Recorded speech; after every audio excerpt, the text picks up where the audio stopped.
Hi guys, this is going to be an explainer video.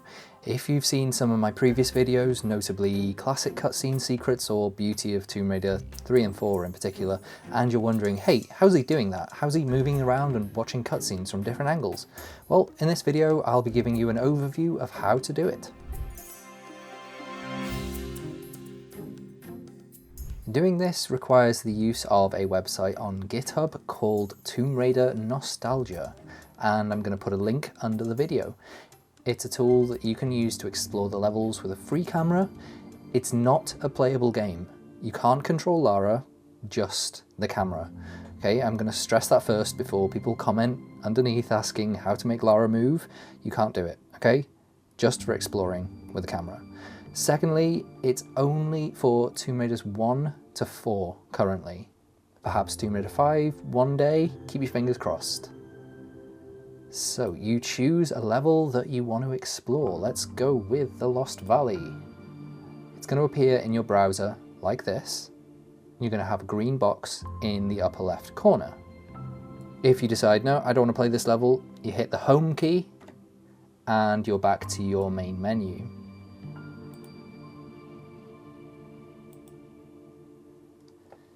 So right from the start, if you're a bit confused as to what to do, you hit the H key and that brings up your navigation menu of how to actually move around.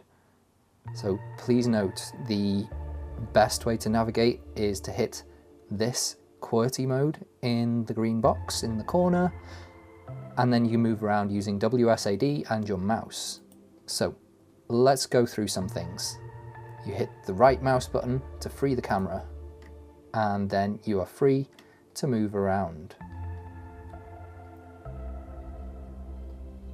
So initially in this green box you can see single room mode. Single room mode shows off individually built rooms as they were made in the Tomb Raider level editor. People who've used TRLE will recognize these kinds of views and appreciate how these levels were actually built.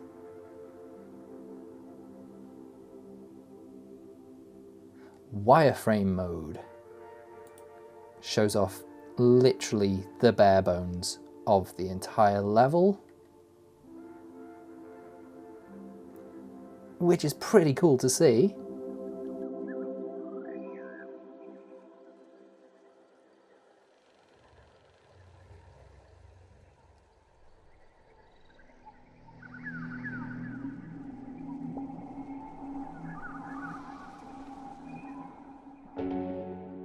If we untoggle wireframe and then hit fog,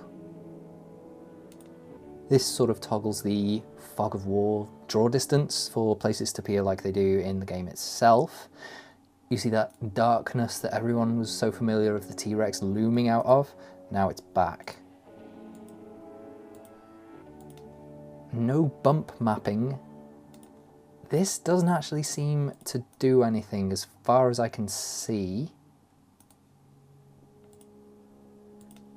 But you know, maybe someone's got a keener eye than I do, and they can see how that would affect Tomb Raider 1. I'm not entirely sure there was bump mapping in Tomb Raider 1. Let's go and see the Rex. No lighting.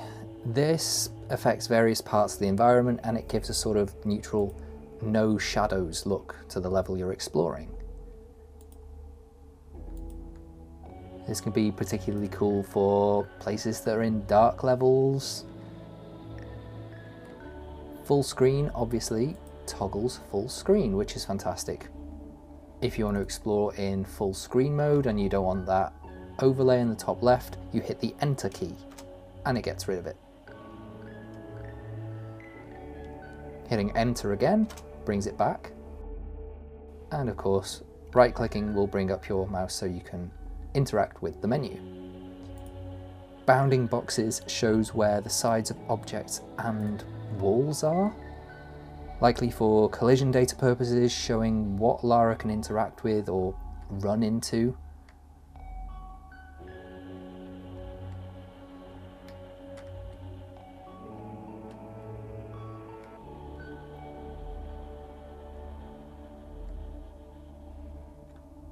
No object texture because sure, why not? gets rid of all of the textures for objects, for little additional things, not necessarily the environment itself, like the outskirts and buildings and walls, but for the things that have been added to the level. Look at that, pure white T-Rex.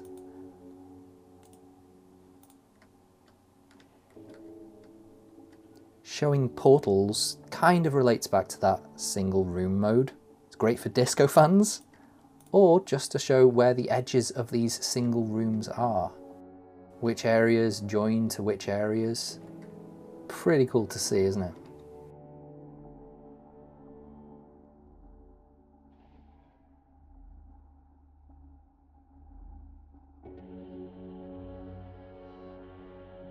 And if you combine that with wireframe mode, it looks even cooler.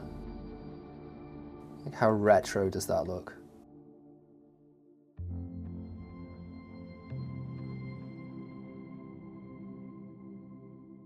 Using additional lights is kind of like no lighting. It slightly improves the lighting. It doesn't get rid of the shadows like no lighting.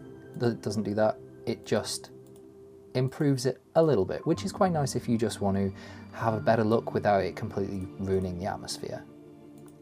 And then finally we have low light quality, which I really can't see the difference. Again, maybe someone with a keener eye will be able to see what's going on with this, but no, personally, I have no idea what that does. So if you hit the home key and you go back to the main menu and you want to investigate a cutscene, let's find one of the cutscenes. So first of all, if you enable the QWERTY keys, full screen mode, why not? Hit enter to get rid of the green. Left clicking will stop and start the animation. Right clicking will unleash the camera and allow you to investigate, which is pretty cool for letting you take some really cool screenshots, or just to get up close and investigate parts of the environment that maybe you haven't seen before, or, you know, anything like that. You can see the difference between no lighting and additional lighting here in this cutscene. Let's leave additional lights on.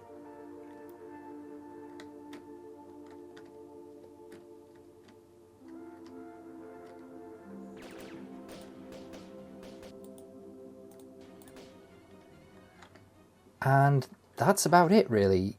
If you find out any additional cool things that you'd really like to share, then comment below or tag me in your social posts, because I'd love to see them. If you found this useful, please be sure to like and subscribe, and I'll see you next time. Who are you working for? What? You heard me. I didn't, honest. What did you say? I said, who employs you? Ah!